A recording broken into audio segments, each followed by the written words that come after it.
Amis du fil et de la mécanique, bonsoir.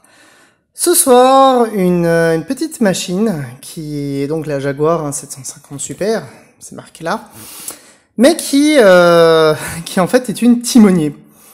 Non, sans blague, hein, donc bon, timonier, voilà, donc nom français, marque japonaise qui pour pouvoir mieux s'introduire en France, on utilisait un nom qui parle.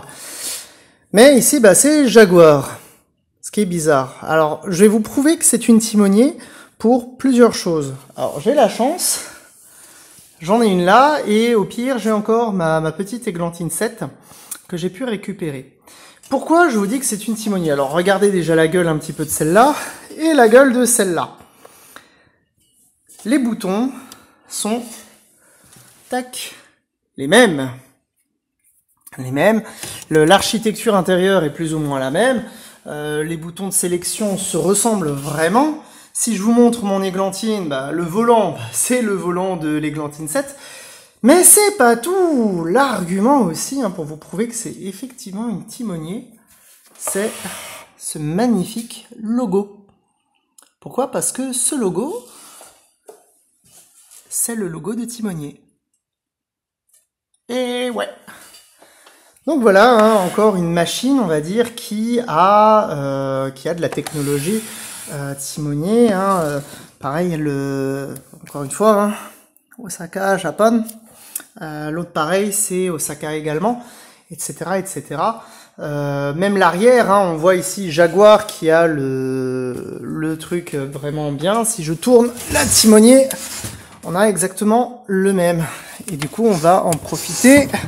Alors celle-là, elle est faite à Taïwan, mais il n'y a pas marqué où exactement elle est faite, cette Églantine. Bref, timonier, Jaguar, à un moment donné, c'était les mêmes machines. Mais c'est pas pour ça que je veux vous montrer cette petite machine. En fait, c'est vraiment une curiosité. C'est une curiosité intéressante. Donc on reste sur de la machine classique, crochet CB, l'Églantine, j'ai fait la vidéo, il faudra que je la poste à l'occasion. Mais bref, donc crochet CB, sélection de points, minimum de points, largeur, on peut aussi sélectionner aiguille à gauche, aiguille à droite. On a toujours notre bloc tension, mais c'est là qu'il y a un drôle de truc. Si vous regardez bien sur une machine basique, hop, l'enfilage. Je passe mon fil ici, je descends, je remonte, je passe dans la bielle releveuse que je vois quand je fais tourner le volant, et je vais dans mon aiguille. Je peux prendre n'importe quelle machine, voilà, là il y en a une autre en réparation, hop, c'est exactement la même chose. Voilà, là j'ai ma bielle releveuse, je descends, je remonte, bielle releveuse, etc. La question maintenant à 1 million, où est la bielle releveuse? Peut-être ici, peut-être là. On va tourner le volant, je tourne le volant. Il n'y a pas de bielle releveuse. Tiens donc, une machine qui n'a pas de bielle releveuse. Regardez un petit peu cette étiquette.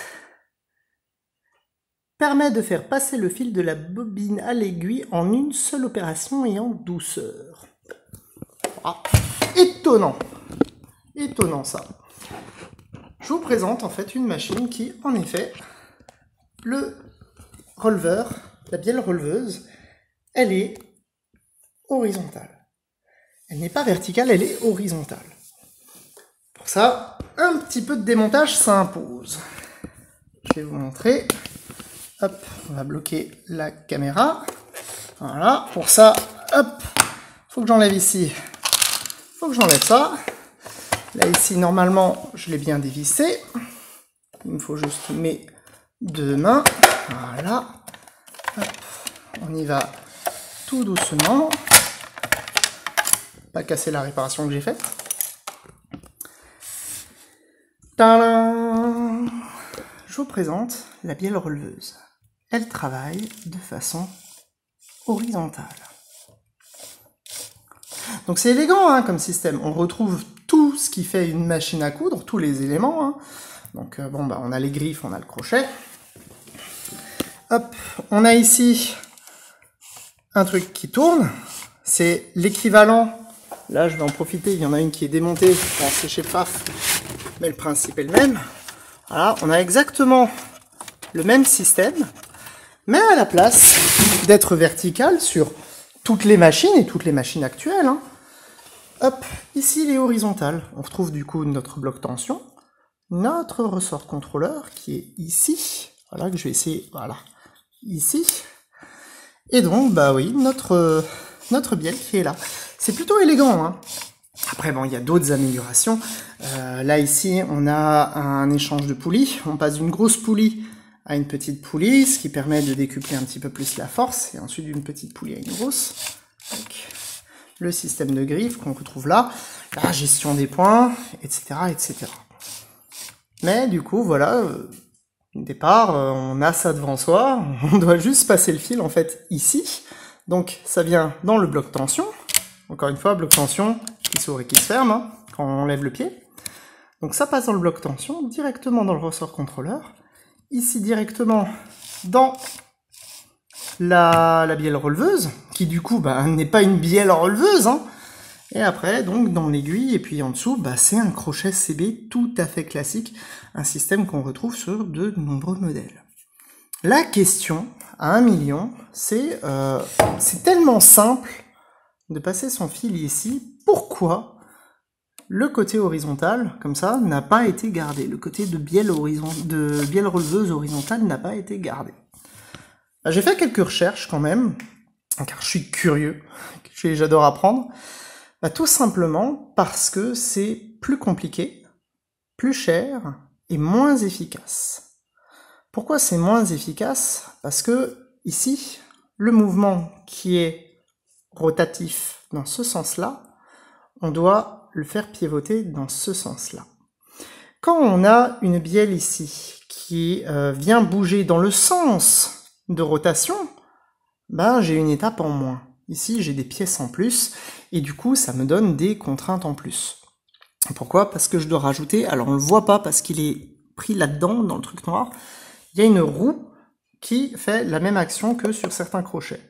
C'est-à-dire que cette roue, hop, voilà, la roue ressemble à peu près à ça.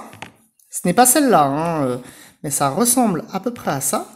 Donc ça tourne dans l'axe, et du coup là j'ai une contre-roue, on va dire, qui permet de faire tourner comme les crochets rotatifs.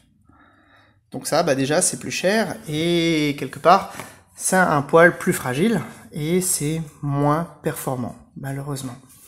Donc c'est pour ça que ce système n'a malheureusement pas été retenu, comme beaucoup d'autres choses hein, chez Timonier. Pareil, il y a une vidéo que j'ai pas encore publiée, je vous spoil. Voilà, c'est sur celle-là. Ici, Timonier a fait un crochet qui est à 45 degrés. Pourquoi pas, hein, c'est plus facile de mettre la canette, etc. Mais il y a d'autres contraintes, il y a des contraintes mécaniques, il y a des contraintes d'inertie, etc., etc. Pareil ici, hein, encore une fois, cette machine est très bien, elle est très simple, elle fonctionne du tonnerre, hein, du feu de Dieu. Hein, pour preuve l'échantillon, je vais pas faire de test couture ce soir, parce qu'il faut que je rentre avant le couvre-feu, dans 15 minutes.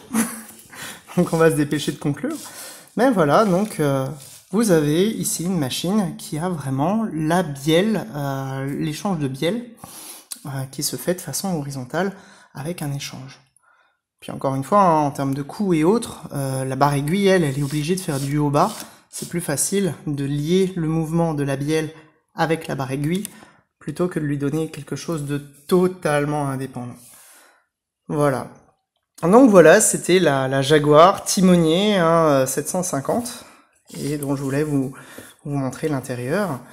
Et c'est perturbant, hein, si vous avez l'occasion d'en voir une, c'est très perturbant. Et par contre, ça marche vraiment très bien. C'est un peu dommage que ce genre de système qui est en fait beaucoup plus simple à enfiler, hein, encore une fois, on est sur de la simplicité utilisateur, absolument pas mécanique, mécaniquement, c'est un bordel.